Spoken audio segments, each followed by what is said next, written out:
Hello everyone. Sociology study platform में आप सभी लोगों का हार्दिक स्वागत है। और साथियों, आज का लेक्चर है यूपी टीजीटी पीजीटी का। ये प्रैक्टिस आर्ट आपका 30 है। इसके पहले वाली 29 प्रैक्टिस आर्ट ऑलरेडी डिस्कस हो चुके हैं। अगर आप चैनल पर नए हैं तो चैनल को लाइक सब्सक्राइब शेयर करना बिल्कुल ना भूलें। तो चलिए स्टार्ट करते हैं आज का प्रैक्टिस आर्ट। और सभी लोग क्लास को ज्वाइन करें, टाइम हो गया है क्लास का। फटाफट सभी लोग सेशन को लाइक कर दें और अपने व्हाट्सएप और टेलीग्राम ग्रुप में शेयर कर दें फटाफट सेशन को। फिर हम स्टार्ट करते हैं। लाइक शेयर ज़रूर करें। चलिए, 581 प्रश्न आपके सामने स्क्रीन पर है, क्योंकि 580 आपके प्रश्न ऑलरेडी डिस्कस हो चुके हैं, इसलिए हम सीक्वेंस से चल रहे हैं बस, और कोई बात नहीं है। 581 प्रश्न आपके सामने पूछ रहा है, किसने संसार की प्रजातियों का वर्गीकरण कॉकसायर्ड, मंगोलिया और ग्रीडाइड किया है? ये है हंगवर्ड, बी है रूथ बेनेडिक्ट, और सी आपका रेमंड फर्थ, और डी आपका क्रोबर।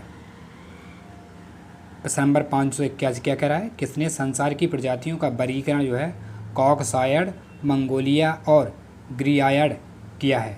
प्रश्न नंबर 581 आपके सामने प्रश्न है, उसका राइट आंसर दें। क्या है? फटाफट आंसर दें। 581 का क्या आंसर होगा? बिल्कुल राइट आंसर है इसका रूथ बेनेडिक्ट। इन्होंने दिया था, प्रजाति का वर्गीकरण इन्होंने किया था। और चलिए आगे बढ़ते हैं, प्रश्न नंबर 582 पर चलते हैं। स्क्रीन पर आपके सामने पूछ रहा है, टॉयनबी के अनुसार समस्त सामाजिक परिवर्तनों का कारण कौन सा है? ए है सभ्यता, बी है फैशन, सी है आध्यात्मिक अंतःप्रेरणा, और डी है प्रौद्योगिकी। टॉनिस के अनुसार समस्त सामाजिक परिवर्तनों का कारण कौन सा होता है? प्रश्न नंबर 582 आपके सामने प्रश्न है, उसका आंसर दें। क्या है? आंसर सभी लोग दिया करें, क्योंकि आंसर से ही तो पता पड़ता है कि आपकी तैयारी कितनी हो चुकी है। आंसर देना बहुत ज़रूरी है। ये संकोच ना करें कि आंसर हम नहीं देंगे और प्रश्न का आंसर दे देंगे, ऐसा नहीं करें। आंसर दें, आपका भला ही गलत हो जाए उसमें कोई दिक्कत वाली बात नहीं, लेकिन आंसर देना बहुत ज़रूरी है। प्रैक्टिस सेट इसलिए तो करवा रहे हैं क्योंकि आपके आंसर देखें कितने परसेंट आपका स्कोर जा रहा है, उस हिसाब से हम आपकी तैयारी को बेटर बना सकें। 582 का राइट आंसर हो जाएगा आपका ए। टॉनिज ने सभ्यता पर कहा था, सामाजिक परिवर्तनों का कारण उन्होंने सभ्यता को माना था। ए राइट आंसर हो जाएगा इसका। और आगे बढ़ते हैं। 583 स्क्रीन पर आपके सामने पूछ रहा है, सारे विश्व में कौन सा सबसे बड़ा धार्मिक समूह है? ए है इस्लाम धर्म, बी है हिंदू धर्म, सी है आपका ईसाई धर्म, और डी है बौद्ध धर्म। पूरे विश्व में कौन सा सबसे बड़ा धार्मिक समूह है? प्रश्न नंबर 583 आपके सामने प्रश्न हो, इसका आंसर दें फटाफट। 583 का क्या आंसर हो जाएगा?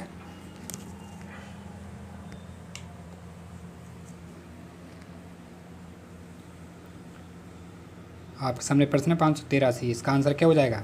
बिल्कुल राइट आंसर है। सभी का आंसर सही है। ईसाई धर्म ही सबसे बड़ा धार्मिक समूह है विश्व में। और आगे बढ़ते हैं। नेक्स्ट प्रश्न आपके सामने 584 पूछ रहा है, किसका विचार है कि समाजशास्त्र सामाजिक क्रिया का विस्तृत विज्ञान है?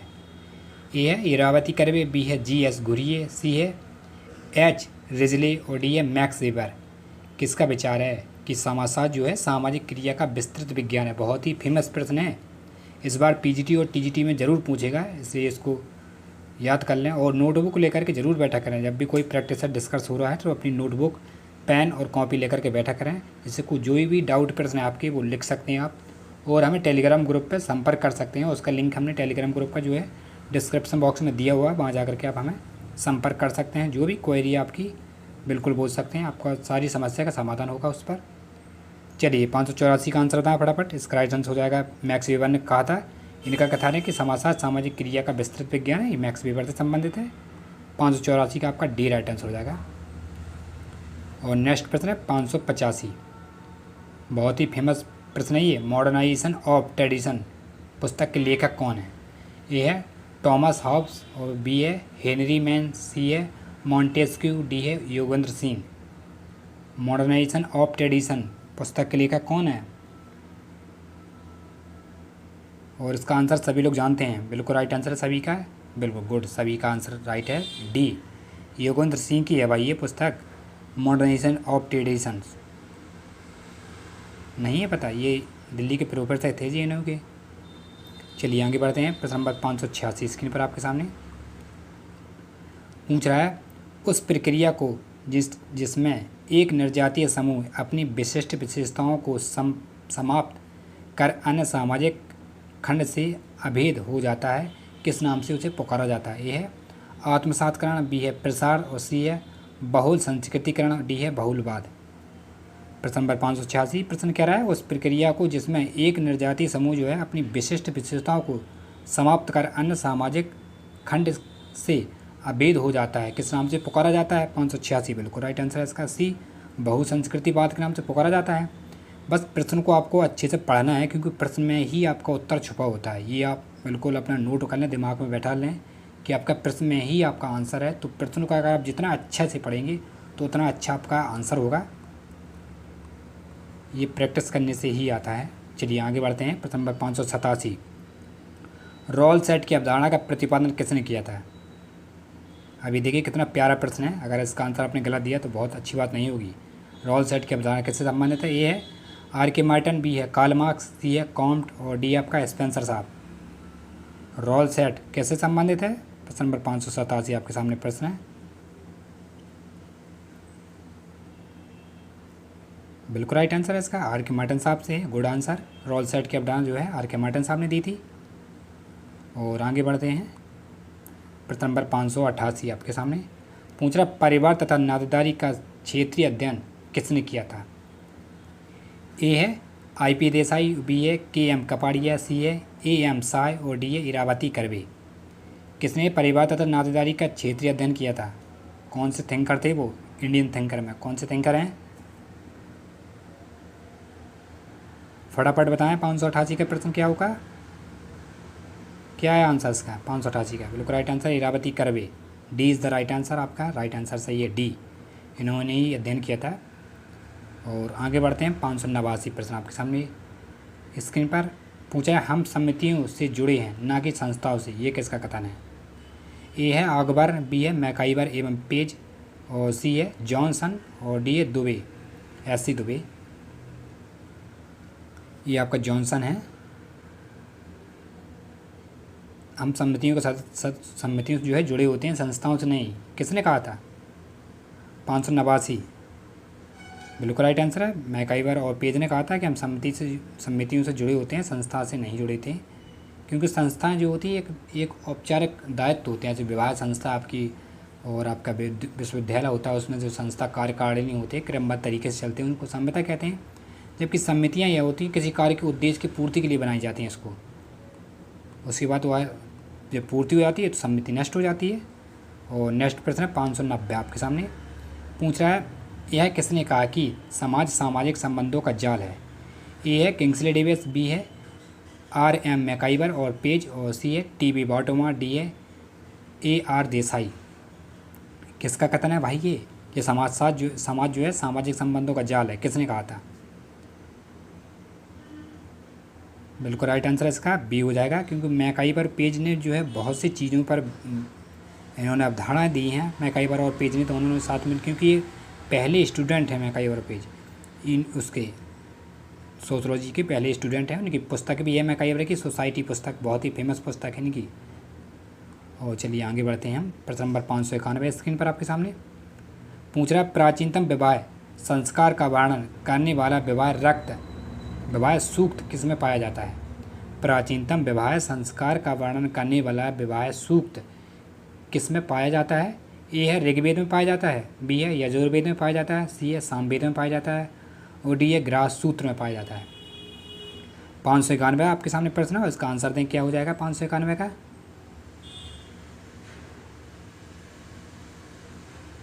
फटाफट सेशन को लाइक करना भाई, लाइक की संख्या बहुत कम है आप लोगों की, लाइक जरूर करें सेशन को। बिल्कुल राइट आंसर इसका ऋग्वेद से संबंधित है, ए राइट आंसर हो जाएगा। इसमें ही प्राचीनतम विवाह का संस्कार का वर्णन मिलता है ऋग्वेद में। और आगे बढ़ते हैं 592 किसे सार्वभौम समाज संस्था के रूप में जाना जाता है? ए है धर्म, बी है परिवार, सी है जनजाति और डी आपका जाति। किसे सार्वभौम समाज संस्था के रूप में जाना जाता है? प्रश्न नंबर 592 आपके सामने प्रश्न है और इसका आंसर दे फटाफट। क्या आंसर होगा इसका 592 का? 592 प्रश्न में ही आंसर छुपा है, राइट आंसर हो जाएगा परिवार को ही जो है सार्वभौमिक समाज संस्था के रूप में जाना जाता है। और हम आगे बढ़ते हैं।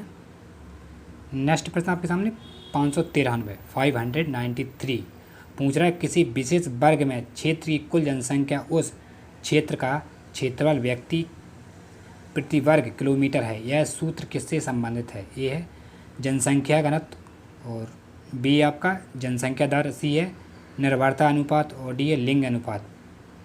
प्रश्न क्या कह रहा है? कह रहा है किसी विशेष वर्ग में क्षेत्र की कुल जनसंख्या उस क्षेत्र का क्षेत्रफल व्यक्ति प्रति वर्ग किलोमीटर है। यह सूत्र किससे संबंधित है? प्रश्न नंबर 593 आपके सामने प्रश्न है, उसका आंसर दें। किससे संबंधित है? सभी लोग आंसर दें, आपका राइट आंसर है। सभी लोग आंसर दें, आशा करते हैं कि सभी लोग आंसर देंगे। बिल्कुल 593 का जनसंख्या घनत्व से संबंधित होता है, ये राइट आंसर हो जाएगा इसका। और इसी के साथ नेक्स्ट प्रश्न आपके सामने 594 है। ये डॉट डॉट डॉट है, इसको हमें पूर्ण करना है। पूछा है जाति प्रथा का मूलभूत अभिलक्षण है। ए है समानता, बी है पदानुक्रम, और सी है समान परिस्थिति, डी है खुलापन। जाति प्रथा का मूलभूत अभिलक्षण क्या होता है? पहचान करें। 594 आपके सामने प्रश्न है।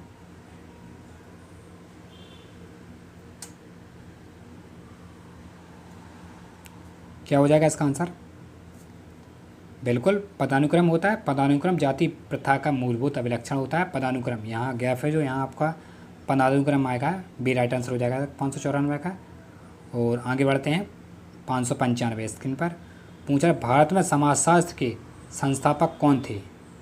ए है पैट्रिक ग्रिड्स, और बी है राधा कमल मुखर्जी, सी है एम एन श्रीनिवास, और डी है जी एस गुरिये। भारत में समाजशास्त्र के संस्थापक कौन थे भाई? किसने भारत में समाजशास्त्र का जनक माना जाता है भारत में समाजशास्त्र को? 595 आपके सामने प्रश्न है। बिल्कुल पैट्रिक ग्रिड्स को माना जाता है भारत में, ए राइट आंसर हो जाएगा इसका 595 का। और आगे बढ़ते हैं स्क्रीन पर 596 आपके सामने प्रश्न पूछ रहा है हर्बर्ट स्पेंसर किस लिए जाने जाते हैं? हर्बर्ट स्पेंसर थे जो है किस लिए जाने जाते हैं? पहला है विकास के सिद्धांत के लिए, बी कह रहा है समाज के सावयवी सिद्धांत के लिए, सी कह रहा है जनांगिकी के जैविकीय सिद्धांत के लिए, और डी कह रहा है आपका उपरोक्त सभी। स्पेंसर साहब किसके लिए जाने जाते हैं? प्रश्न नंबर 596 आपके सामने प्रश्न है। बहुत ही फेमस प्रश्न है। हर्बर्ट स्पेंसर साहब जो है समाज के सावयवी सिद्धांत के लिए जाने जाते हैं, बी राइट आंसर हो जाएगा इसका। और आगे देखते हैं प्रश्न नंबर 597 आपके सामने प्रश्न है।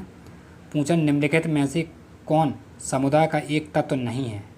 कौन सा जो है तत्व नहीं है समुदाय का, उसकी पहचान करनी है। ए है हम समूह हम भावना, और बी है अधिक्षेत्र, सी है सांस्कृतिक विविधता, और डी है आत्मनिर्भरता। कौन सा जो है जो समुदाय का एक तत्व नहीं है?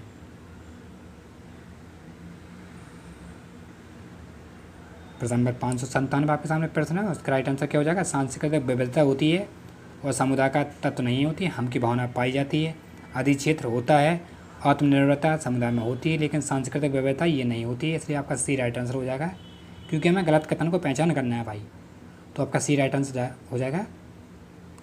और आगे बढ़ते हैं 598 प्रश्न आपके सामने स्क्रीन पर पूछ रहा है निम्न वर्ग संस्कृतिकरण डॉट डॉट डॉट का एक उदाहरण है। ए है प्रतिसंस्कृति, और बी है परिसंस्कृति, और सी है उपसंस्कृति, डी है प्रभुत्व संस्कृति। निम्न संस्कृति वर्ग जो है डॉट डॉट डॉट का एक उदाहरण होता है। प्रश्न नंबर 598 आपके सामने प्रश्न है, उसका आंसर दें फटाफट। वर्ग संस्कृति का उदाहरण कौन सा हो जाएगा? ए बी सी डी चारों विकल्प आपके सामने हैं, और सही विकल्प आपको पहचान करनी है। अगर आपने कल्चर को पढ़ा होगा, सांस्कृतिक जो 3 तत्व होते हैं उसको पढ़ा होगा, तो इसका आंसर आप जरूर देंगे। और इसका राइट आंसर की बात करें, इसका आंसर हो जाएगा प्रश्न नंबर 598 का सी राइट आंसर हो जाएगा। उपसंस्कृति होता है एक उदाहरण। और इसी के साथ हम आगे बढ़ते हैं प्रश्न नंबर 599 आपके सामने पूछा कुछ लक्षणों की प्राप्ति के लिए व्यक्तियों द्वारा गठित एक संगठनों को डॉट डॉट डॉट कहते हैं। ए है समाज कहेंगे, बी है संघ कहते हैं, सी है संस्था कहते हैं, कि डी है समुदाय कहते हैं। कुछ लक्ष्यों की प्राप्ति के लिए व्यक्तियों द्वारा गठित एक संगठन होता है, उसको क्या कहते हैं? समाज, संघ, संस्था और समुदाय। चारों विकल्प आपके सामने हैं, और सही विकल्प की पहचान करें। बिल्कुल इसको आप संघ कहेंगे। संघ होता है एक संघ इसको कहेंगे, यानी संघ मतलब सम्मति होती है। कुछ लक्ष्यों को प्राप्त करने के लिए सम्मति बनाई जाती है। उसके बाद जब लक्ष्य पूरा हो जाता है तो सम्मति को नष्ट कर दिया जाता है, क्योंकि वो। और आगे प्रश्न है, प्रश्न नंबर 600 पूछा, समाजशास्त्र के स्वरूपात्मक संप्रदाय के मुख्य प्रवर्तक कौन थे? ए है दुर्किम साहब, बी है हॉब हाउस और सी है जॉनसन और डी आपका सिमेल। ये आपका दुर्किम है, मिस्टेक हुआ टाइपिंग करने में, देख सकते हैं आप। समाजशास्त्र के स्वरूपात्मक संप्रदाय के मुख्य प्रवर्तक कौन से? ये सेशन का लास्ट प्रश्न है भाई, प्रैक्टिस सेट 30 चल रहा है, इस सेशन का लास्ट प्रश्न रहेगा। और सभी लोग उस आशा करते हैं सभी लोग इसका आंसर दें। बिल्कुल राइट आंसर हो जाएगा इसका डी, सिमेल साहब हैं और स्वरूपात्मक संप्रदाय के मुख्य प्रवर्तक रहे हैं। और चलिए इसी के साथ आज का सेशन यहीं समाप्त होता है।